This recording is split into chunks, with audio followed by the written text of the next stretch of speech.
Dopesick, which is currently streaming on Disney Plus Hotstar, tells of the drug OxyContin and how it led to the disastrous opioid crisis that is currently plaguing America.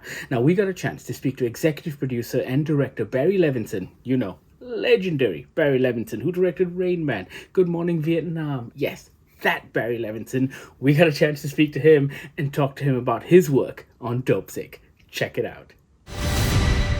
I think I can make this the biggest drug in the world. First of all, so I've seen the headlines, and obviously the opioid crisis in America doesn't get as much attention in Malaysia as it does over there. But I still can't believe all of this happened. And given the deep dive that you've had to do for Dopesick, what was your reaction reading every script? I knew Danny Strong, so he was telling me a lot about this, and then gave me the script. And then I read the script, which I thought was terrific. And I asked him, about this. And he said, in terms of the Sacklers and the government, that is accurate. In fact, I pointed out a scene which comes later, so I won't tell you in advance without seeing it. I said, that scene is so great. He said it is literally almost a transcript of this particular meeting. It is very well documented. It's not made up. The cause and effect, is now quite known and quite frightening, to be honest with you. I guess the show paints an interesting picture in that it gives you the human side of the picture. It also talks about the Sacklers and the FDA, and yet it feels like almost everyone on that side is to blame, and that this idea of being FDA approved, watching the show, I can understand now why so many people in America are freaked out about the vaccine. They keep taking the wrong message away from these things. Once, if you expose an agency for incompetence, then you'd say, well, is this the only thing, or how many things are you getting wrong?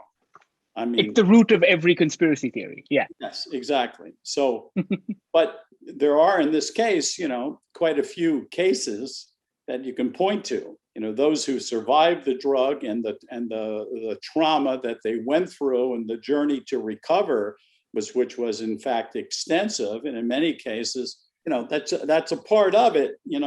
Sometimes we go, how's this possible? Which is what the question we ought to ask. How is this possible that this went on? How did a government agency allow this to happen? And so that's the reality of what in fact happened. And so at the same time, we're not doing a documentary. We are trying to, make characters flesh and blood, because the consequences of it are so terrible that you get there's an emotional connection to our characters, I mean, your show sent me down this rabbit hole. I saw the first episode, and then I bought Beth's book, and then I bought Empire of Pain, which is also a fantastic book. And I skipped through that 8-hour deposition. And that's what I wanted to talk to you about, especially just Richard Sackler, because he is something of an enigma. And I was wondering how difficult it was framing him, because I guess we know so little about him, because he seems like a man who chooses every word incredibly carefully. That appears to be the situation. There's very little film on him. He's fairly elusive in that regard, and somewhat invisible and quite reserved. Yeah. And so that we only had that one piece to look at, and you say, well, I mean, that's obviously how he sort of talks. There's something about him that is so kind of reserved in that way. And so you try to, follow that particular, line. What they talked about is in fact what they talked about. So.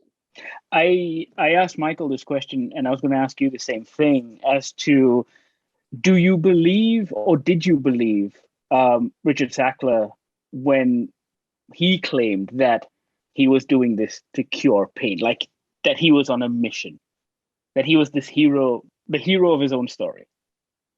Well, let's assume that that's true, what he said. but then the reality sets in is that it's not. What his ambitions were could be great, but the consequences of it were not great. And then what do you do once your dream doesn't come true? Then what? You just keep selling it anyway and keep doing all those things, you know what I mean? So, I mean, what happens if some other drug that some manufacturer has and it's supposed to do this great thing, and all of a sudden you go, not only does it not do the great thing, but it kills people. And then you can say, yeah, but I'm going to sell it anyway. You know what I mean? There is a point in time you go, well, then what is the morality of it all?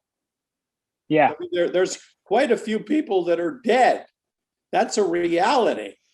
So you just want to find a way to justify them all dying, that they were all sort of, basically pill heads, period. That's what they were. Before I let you go, Barry, I'm curious. You've, over the last few years, I think Rock the Casbah was your last big screen effort. I mean, you've focused a lot on television. Is there any particular reason? Well, I've basically always done, whether it's comedic or dramatic, for the most part, sort of a humanistic pieces, which is becoming more and more difficult to do theatrically. Yeah. So I'm quite happy having done, say, for HBO, on Kevorkian, on Madoff, on Paterno, those particular pieces. Quite a few people got to see it, probably more than ever if you went to a theatrical. It's doubtful that you're going to have that much viewership. But and over here as well, we got Paterno here. A global audience too. So it does, it goes worldwide, and I can tell those stories. And so I've never been, and I can enjoy some, but I've never been one for the kind of big pyrotechnic pieces. I can watch some, but I don't have a connection to it. So if I can find a story about, people in various situations, and then that would be, worthwhile. I mean, look, we did Rock the Casbah, which dealt with, Islamic thing where a woman can't sing, etc. And I thought, well, that's really kind of an interesting little story to tell. And this guy who was sort of a half down and out hustler, but ultimately sort of finds himself and tries to help this girl in that regard. And you go, well, that's an interesting story. But theatrically, we never had an opportunity because everybody in the whole theatrical was afraid. So, well, it's dealing with, the Muslim culture. Let's not do it. And so they never sold it. And that was the end of the film. If we would have made it for a streamer, it would have been seen. There's no question about it. It would have been seen. But theatrically, they get scared, and that's the end of the story. Barry, it's been an absolute pleasure. I've grown up watching your work, so it's an absolute honor as well. Thank you so much for this. And congratulations on Dopesick. Thanks a lot. I appreciate it. These people, my people, trusted me. I can't believe how many of them are dead now. That was legendary Oscar-winning director Barry Levinson. Check out Dopesick on Disney Plus Hotstar. And don't forget, tell your friends, tell your family, like, share, subscribe to our YouTube page. You know what to do.